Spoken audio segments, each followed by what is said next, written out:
Welcome back to the Malt Miller YouTube channel. Today we're doing a deep dive into our fantastic range of Malt Miller stainless steel brew kettles.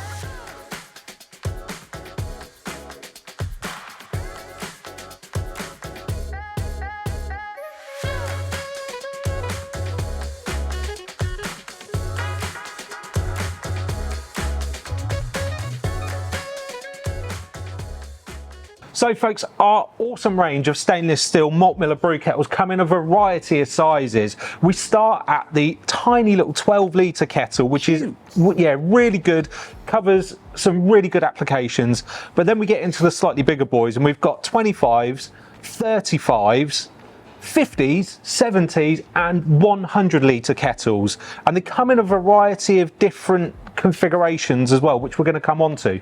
But one of the questions we get a lot here at the Malt Miller through our customer service team is, first off, what do you do when you get one at home out of the box? So we're going to start with that, and we're going to talk you through the different components that are shared across all of the kettles.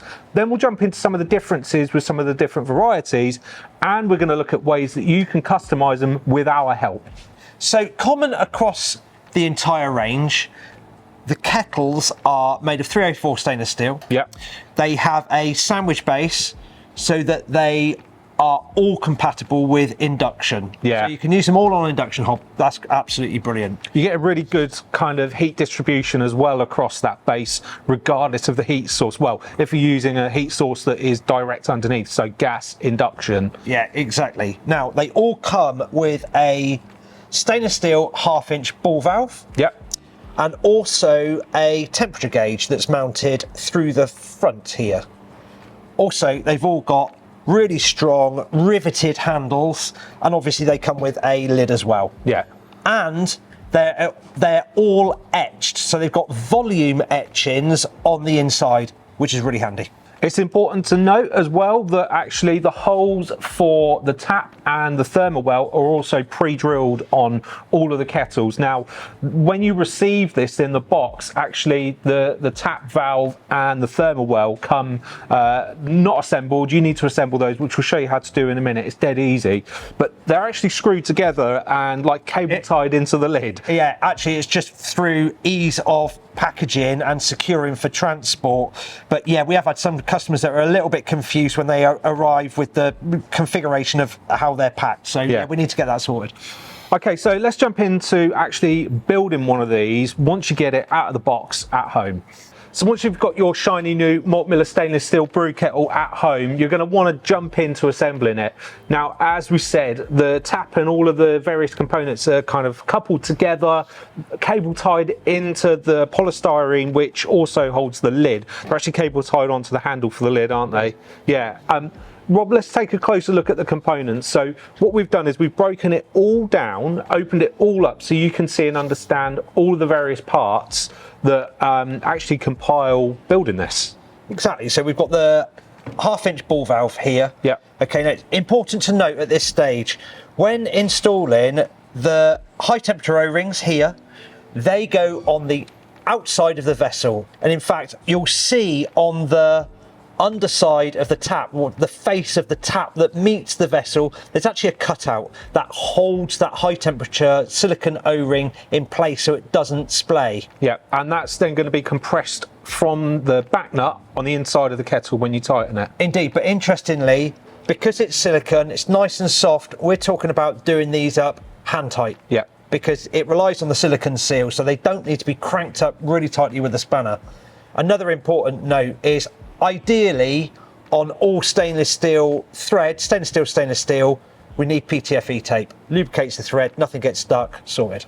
Next, we've got the temperature gauge. Now, actually, that's in two pieces. So we've got the actual temperature gauge itself, but we've also got a housing that the temperature gauge sits in. So first install the housing onto the kettle, and then PTFE tape the threads on the actual temperature gauge itself, then wind it home. And there's silicon seals on the inside of this housing as well, which allow you to get a nice seal so that you're not going to get liquid escaping through into kind of leaking out through the threads. Yeah. And then the final thing is the bazooka filter. Right, now this is important. So, if you're using the kettle without any type of filter on it at all, you use the back nut that came with the ball valve. Yeah. If you're using the hop filter, take the back nut off and use the hop filter as the back nut. Yeah, because the thread isn't long enough to have both on there, and it's unnecessary. It's unnecessary. Now, it's important while we talk about the hop filter, the hop bazooka filter. Actually, in some instances, it's not necessary at all. And we've talked about this in some different videos, and we choose to use it and when not to use it. It's funny though, Jay. Use it? Right, this is funny because you speak to old school brewers, actually. I could put myself into that camp. But the idea of using a brew kettle without any hop filter in it, it would be like completely crazy. Everything's going to get blocked up. But actually, we don't need to use a bazooka hop filter in there. In fact, it's really disadvantageous to use the bazooka filter if we're using any type of pellet hops, which almost in all of us are now. Yes. Yeah, that will do a great job if you're using leaf hops, because it really helps to kind of keep the leaf matter, the seeds, the leaf, anything out of your wort. Yeah, in fact, I'd go as far as to say it's completely necessary if you're using leaf hops. Yeah, but if you're using pellets, actually you can do things that mean that you're not going to transfer any of that hop matter or shrub through the tap without a filter. Yeah, Whirlpool, time. So that's everything assembled now on our kettle, and it is good to go for whatever application you want to use it for in your home brewery. Just briefly, Rob, what kind of applications could one of our kettles be used for? It's almost endless, James. It could be a HLT, it could be a mash tun, you could use it as a brew in the bag complete system, or simply as a brew kettle. I mean, they're so flexible. You know, you can go from, like you said, simple brew in the bag setups all the way through to 3 vessel systems, 2 vessel systems, absolutely loads of different applications. The lovely little 12-litre one as well, that can be used as a Herms kettle so that you can get stable mash temperatures. It's a really nice setup, that one. But if you've got one of these and you're thinking about probably, you know, brewing on it for the first time, there are a couple of considerations and little accessories that you might want to think about adding, right? And the first lot that we're going to talk about are kind of hose connections. Yeah, we're going to want to connect, almost certainly we're going to want to connect a hose to it. Now that can be done in a couple of ways. I absolutely love these. Yep. They're compatible with our 1/2-inch silicone hose. We don't need a clamp. It actually grips it really well because it's got the serrations on there. Just simply screws, PTFE tape, simply screws into the ball valve there. It's a 1/2-inch ball valve, so our accessories that we can put on there are endless. The most simple one is the simple hose barb, or we can go to cam lock fittings. Simply a male cam lock fitting straight in there, yeah. And then world's your oyster, you're off onto cam locks. Now, if you're using this as a brew in the bag system, having one of the hose barbs just to a length of silicone, so that when you are draining the kettle at the end of your brew day, once it's cooled and your wort's done and dusted, you need to get it into the fermenter, that's a must-have accessory. I would say, yeah. If you're looking to hook this up to various different accessories or other kettles, Yeah. such as a magnetically coupled pump, or to like a wort chiller, you know, like a plate chiller or something similar to that, cam locks offer that ease of moving hoses around really simply. Yeah, they do. You can still do it using just hose barbs, except you've got to pull them off and put them back on again, and the hoses kink as you're trying to pull them off. So it's way easier in that application. It's way easier to use cam locks. Now, we've touched earlier that we do sell these kettles in a few different configurations. This one here is straight-sided, okay? So it doesn't have any way as standard to fit an element on the inside. But talk us through the other configuration that we do. Yeah, we offer these with tri-clamps. Now, depending on the size of the kettle that you buy, we've got configurations that either have one tri-clamp on one side or a tri-clamp on both sides. That's dependent on the size of the kettle. The tri-clamps are really important. There's a couple of notes here that really need to be taken note of.